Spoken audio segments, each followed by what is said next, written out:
En los primeros meses invernales del año 1939, probablemente algo más de 500.000 de españoles abandonaban forzosamente la tierra en la que habían nacido y crecido para empezar un largo exilio que habría de durar, para muchos de ellos, el resto de sus vidas. Eran los desafortunados protagonistas del llamado exilio republicano español, personas anónimas y reputadas, hombres y mujeres, ancianos y niños, catalanes y asturianos, civiles y militares, jornaleros agrarios y catedráticos universitarios. Eran también las víctimas de una guerra civil que había empezado el 17 de julio de 1936 y que iba a concluir el 1 de abril de 1939, con la victoria rotunda de las tropas lideradas por el general Francisco Franco sobre las fuerzas del gobierno de la República. El éxodo político por causa de la guerra civil comenzó casi desde el principio de la contienda y fue intensificándose al compás de las victorias del ejército franquista y como resultado de las derrotas cosechadas por las tropas republicanas. La ocupación de Guipúzcoa a finales del año 1936 ya había arrojado una cifra cercana a los 20.000 refugiados que buscaron abrigo en Francia, más como desplazados temporales que como exiliados definitivos.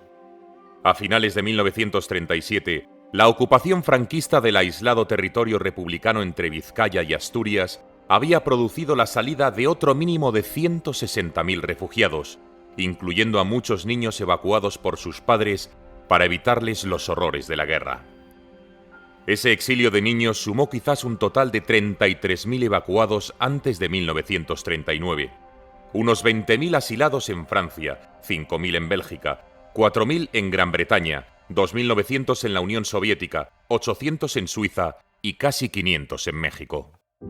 Por su parte, entre marzo y abril de 1938, la ofensiva franquista de Aragón dio como resultado la expatriación de otros 24.000 refugiados que encontraron asilo temporal en Francia. La gran mayoría de afectados por esas primeras oleadas del exilio habían retornado pronto a la zona bajo poder del gobierno republicano, y en algunos casos incluso a la zona franquista. De modo que quizá quedaron en Francia, otros países europeos y México un total de 45.000 personas, básicamente niños acogidos en hogares y colonias infantiles. Nada de lo sucedido entre julio de 1936 y el verano de 1938 tuvo la entidad de lo registrado a principios del año 1939, tras la ofensiva triunfal franquista sobre Cataluña, que conllevó la salida por la frontera hispano-francesa de más de 470.000 personas en apenas 6 semanas. A ellos se les sumarían otras 15.000 personas que salieron desde los puertos de la zona central levantina republicana antes del colapso militar de marzo de 1939 y que lograron llegar a Francia o a la Argelia francesa. Esa oleada final del exilio revistió un carácter muy diferente a las oleadas previas por varias razones que lo convierten en un éxodo sin precedentes. Ante todo, porque no se trataba ya de la llegada espasmódica y provisional de unos centenares de militantes y dirigentes de partidos y sindicatos republicanos con o sin sus familias. El fenómeno consistió en la entrada masiva, rápida y convulsa de millares y millares de civiles y militares, niños, mujeres, ancianos y adultos en retirada penosa y angustiada. El dirigente socialista y exministro republicano, Julián Zugazagoitia, que sería capturado por los alemanes en París en 1940 y entregado a España para su inmediato fusilamiento, dejó una descripción vívida de aquella marcha atropellada en la que él mismo había tomado parte. Fue un río humano, negro de dolor y de miseria. Hombres, mujeres, niños, con el corazón en la boca, mordiéndolo para que no se les cayese al suelo, adelantaban sus pasos, desentendiéndose del cansancio para ganar la frontera. Carros campesinos, vehículos militares, coches ligeros y camiones pesados, a la velocidad de sus posibilidades, hacían más penosa la marcha de niños y mujeres, forzados a caminar por los barbechos. Ni una queja, ni un grito, solo el ruido sordo, agobiante, de la pisada colectiva de la muchedumbre. Por su naturaleza masiva y concentrada, a diferencia de los episodios previos, esta marea humana vencida, desgraciada y abatida, tuvo que ser alojada por las autoridades francesas de manera urgente y drástica. Los exiliados fueron internados en campos de concentración creados sobre todo en el departamento de los Pirineos Orientales, principalmente en las playas y arenales de la zona: Arciel-sur-Mer, Saint-Cyprien, Barcarès y Collioure. El recuerdo de aquella recepción temerosa en un invierno gélido por parte de la Francia que se veía como refugio vital quedaría grabado a fuego en la conciencia de la masa exiliada. En definitiva, al término de la Guerra Civil, el número de expatriados españoles había superado la cifra del 500.000 de personas, y hay estimaciones que la sitúan en los 600.000 refugiados en conjunto, contando aportes posteriores. Por ejemplo, entre 1946 y 1948, tras el final de la Guerra Mundial, huyeron de España otros 21.000 republicanos represaliados. Sin embargo, su entidad numérica fue disminuyendo rápidamente. Por un lado, el gobierno francés no estaba dispuesto a sostener de manera indefinida una población exiliada de esa magnitud y presionaba para que regresaran a su país de origen o se fueran a otro destino final, como la América de habla hispana. Por otro lado, parte de los refugiados acabó pensando que era mejor regresar a la España de Franco que sufrir las penalidades de la vida en los campos de internamiento franceses, sobre todo una vez iniciada la Segunda Guerra Mundial, en septiembre de 1939, que agravó la situación material de esos campos. Como resultado, a finales de aquel año 1939, en torno a 300.000 refugiados habían retornado a su patria para sufrir las penalidades del vencido con mayor o peor fortuna. El resto de exiliados republicanos, probablemente otras 300.000 personas, permanecería fuera de España el resto de sus vidas o durante muchos años, al menos mientras el franquismo mantuvo vigente la persecución por delitos derivados de la Guerra Civil hasta el año 1966. El mayor contingente de exiliados, unas 200.000 personas, se afincaría en la propia Francia, sobre todo en los departamentos del sur, con la ciudad de Toulouse como capital oficiosa del exilio español. Otra cifra máxima de 60.000 republicanos fugitivos acabarían en el continente americano como transterrados, feliz expresión del filósofo exiliado José Gauss. De este grupo americano, México sería el destino principal de más de la mitad de todos, gracias a la generosidad del gobierno presidido por el general Lázaro Cárdenas, en torno a 30.000 personas. Detrás de ese foco mexicano estuvo la República de Argentina, receptora de hasta 10.000 refugiados, la República Dominicana con unos 5.000, Venezuela con otros 5.000 y Chile con hasta 3.500. Los restantes exiliados acabarían en decenas de países europeos, unos 4.500 en la Unión Soviética, cifra muy parecida a los acogidos por Gran Bretaña. En países americanos, 1 millar entre Estados Unidos y el Canadá y otro millar en Colombia y en Brasil respectivamente, y hasta en territorios africanos, asiáticos y oceánicos. Este masivo exilio, que puso término a la Guerra Civil, no era el primero de los registrados en la historia moderna y contemporánea española, aunque fuera el más trágico de la historia de España. Era el último caso de una larga historia de destierros cuyos episodios jalonan la edad moderna y contemporánea, con recurrencia temporal y desgarro moral.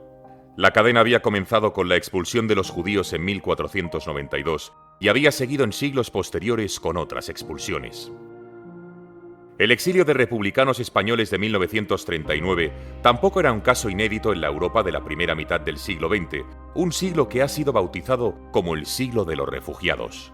Particularmente, los años de entreguerras, 1919-1939, fueron testigos de movimientos masivos de población por motivos bélicos y de persecución política o limpieza étnica, religiosa y lingüística. De hecho, a mediados de la década de los 20 del siglo XX, unos 9,5 millones de personas habían sido desplazadas por la fuerza de sus hogares y áreas de nacimiento por razones diversas. Por ejemplo, el protogenocidio de población armenia ejecutado por los turcos en 1915 en plena Primera Guerra Mundial supuso la expatriación definitiva de más de 500.000 de armenios que consiguió sobrevivir a la persecución. Por su parte, el reajuste fronterizo de Alemania tras su derrota en la Guerra Mundial de 1918 provocó 1.300.000 de alemanes desplazados que dejaban su lugar a los habitantes de los nuevos estados en Europa centro-oriental. Y finalmente, desde 1920, tras el final de la Guerra Civil en Rusia y la victoria de los bolcheviques, los exiliados rusos blancos sumaban casi 2 millones de personas repartidas por Europa central y occidental. Sin embargo, pese a la tradición de exilios hispánica y a ese convulso contexto europeo, el exilio español de 1939 constituía un caso muy singular en varios aspectos cruciales. En el orden internacional, era el resultado de una sangrienta guerra civil de casi 3 años de duración que había tenido una decisiva dimensión internacional, con no menos de 150.000 combatientes extranjeros que habían tomado parte en la lucha en uno u otro bando, 35.000 brigadistas internacionales y 2.000 soviéticos apoyando a las fuerzas de la República, y 80.000 italianos, 19.000 alemanes y quizá 10.000 portugueses ayudando a las fuerzas lideradas por Franco. Y por eso la guerra española había suscitado enorme interés entre la opinión pública contemporánea, lo que explica que aquel contingente de exiliados acabara encontrando refugio en sitios tan distintos y alejados de su patria de origen. Desde el punto de vista español, el exilio republicano de 1939 presentaba una serie de características muy peculiares. Ante todo, era un exilio de masas superior en cantidad y trascendencia a cuanto se había registrado previamente en la historia nacional. 600.000 personas eran casi el 3% de los 24 millones de habitantes del país en 1936. Además, esa enorme masa de expatriados de 1939 presentaba unos rasgos sociográficos muy distintivos. En cuanto a la procedencia geográfica, partieron al exilio españoles de todas las provincias y regiones sin excepción, aunque más desde Cataluña y Aragón, por razón de cercanía territorial a la frontera francesa que desde Asturias o Extremadura, por ese mismo motivo a la inversa. En cuanto a composición demográfica, era un torrente humano de todas las edades y de ambos géneros. De hecho, entre los llegados a Francia a principios de 1939, había un mínimo de 220.000 jóvenes que habían sido soldados movilizados frente a otro mínimo de 210.000 civiles, entre los que se contaban 70.000 mujeres, otros 70.000 niños y unos 50.000 ancianos, además de 10.000 heridos y enfermos. Esa masa de exiliados era también de todas las condiciones sociales y ocupaciones laborales. En el caso de los refugiados en Francia, según los datos de las propias autoridades francesas, casi la mitad, del 45,5%, eran obreros manuales y técnicos del sector secundario industrial. Poco más del 30% eran trabajadores agrícolas y algo menos del 20% se había ganado la vida en el moderno sector terciario. Y en cuanto a sus opiniones y credos políticos, abrigaban todo el espectro, desde el republicanismo democrático hasta el anarquismo libertario, pasando por el socialismo, el comunismo y los nacionalismos vasco y catalanista. La inmediata dispersión territorial sufrida por esa masa arribada a Francia tras la derrota generaría pronto un ligero reajuste de sus destinos. Francia fue el país que acogió el mayor volumen de exiliados que pertenecían a los sectores agrícola e industrial. Por su parte, México fue el destino de la mayor parte de los profesionales liberales, políticos e intelectuales. Y esa diferenciación socioocupacional entre el exilio europeo y el exilio americano se acentuó por otro contraste llamativo. Más del 60% de la élite sociopolítica de los exiliados se concentraría en México, particularmente los dirigentes de los partidos más activos contra el franquismo durante muchos años. Las vivencias de esa enorme masa exiliada no fueron fáciles. Lanzados al abismo del destierro como vencidos sin posibilidad de retorno, salvo arrastrando graves riesgos, tuvieron la desgracia de sufrir en sus países de acogida las consecuencias del estallido de la Segunda Guerra Mundial, sobre todo los que quedaron en Europa, la mayoría, y no pudieron pasar a países americanos, menos desarrollados, pero más alejados del frente bélico. Durante ese periodo de 1939-1945, considerando todavía su derrota y expatriación como provisional, el sentimiento de las masas de exiliados osciló entre el desánimo de la impotencia, por su falta de fuerza propia para derribar al régimen franquista, y la ilusión de la esperanza, en una victoria aliada sobre el eje italo-germano que arrastrara consigo al franquismo. Sin embargo, la característica persistente de la vida política de los exiliados siguió siendo la división interna y la lucha fratricida. No en vano, la derrota en la guerra civil había agravado las fracturas que habían socavado previamente el esfuerzo bélico republicano. Y esas mismas fracturas bélicas entre los partidos y sindicatos se convirtieron en el exilio en diferencias insalvables, limitando la eficacia de su activismo político y diplomático. Una revista humorística editada por los exiliados en Francia en 1946, bajo el título de Don Quijote, publicación de humor y combate, lo denunciaba con tanta ironía como pesar utilizando una melodía musical muy conocida por entonces. La cucaracha, sabe muy bien caminar, porque a los rojos siempre les falta, como tontos la unidad. Y todavía estaba por llegar lo más doloroso. El final de la contienda mundial con la derrota y hundimiento del Eje en 1945 no significó la caída del régimen de Franco ni el retorno de la República a España. En el nuevo contexto de la Guerra Fría, las dos grandes potencias occidentales vencedoras, Gran Bretaña y Estados Unidos, rechazaron todo riesgo de reapertura de la guerra civil, dado el interés geoestratégico de la península ibérica para la defensa de la Europa occidental frente a una Unión Soviética hegemónica en Europa central y oriental. En consecuencia, la España de Franco encontraría su lugar en el mundo de la posguerra mundial, aunque fuera como socio menor y marginado en la esfera occidental. El país tardaría mucho tiempo en superar las consecuencias de la enorme hemorragia humana del exilio de 1939, que privó al país de la competencia y capacidad de un altísimo número de brazos y cerebros. El único consuelo posible que cabe encontrar en aquella tragedia humanitaria es tan paradójico como trascendente. Los exiliados expulsados por vencedores que la consideraban la anti-España acabarían reforzando la presencia de la cultura española en los países de acogida y transfiriendo sus saberes a otros pueblos cercanos o lejanos, pero ya para siempre unidos a España por ese flujo migratorio tan numeroso como cualificado.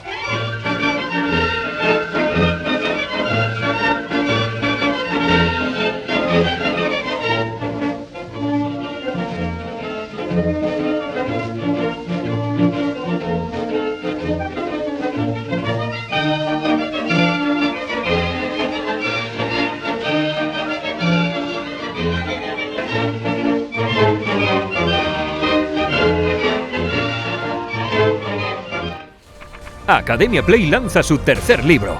En una obra bellamente ilustrada, nos traen un apasionante recorrido por 25 de las más famosas batallas de la historia de la humanidad. Desde la batalla de Kadesh, librada hace más de 3000 años entre los hititas y el Egipto de los faraones, hasta la batalla de Stalingrado, luchada por soviéticos y alemanes hasta la última bala en una ciudad a orillas del Volga en plena Segunda Guerra Mundial. Si algo los seres humanos hemos hecho con absoluta delectación a lo largo de la historia, es pelearnos entre nosotros. La guerra es el último y definitivo acto de la tragedia humana. En un formato característico y sencillo, con mapas y simpáticos dibujos, mayores y pequeños podrán descifrar la guerra de un modo diferente y altamente entretenido. Batallas de todas las épocas en las que se incide en cómo se llegó hasta ellas y las consecuencias que tuvieron.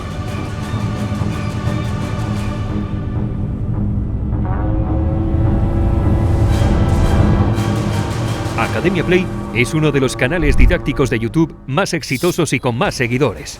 Sus suscriptores se cuentan por millones. El libro está escrito por Alberto Vidal Guerrero, Alberto Menéndez Zengra y Javier Rubio Doncé. Está editado por La Esfera de los Libros y el prólogo corre a cargo del exitoso divulgador Fernando Díaz Villanueva. Haz que tu experiencia de aprendizaje sea épica.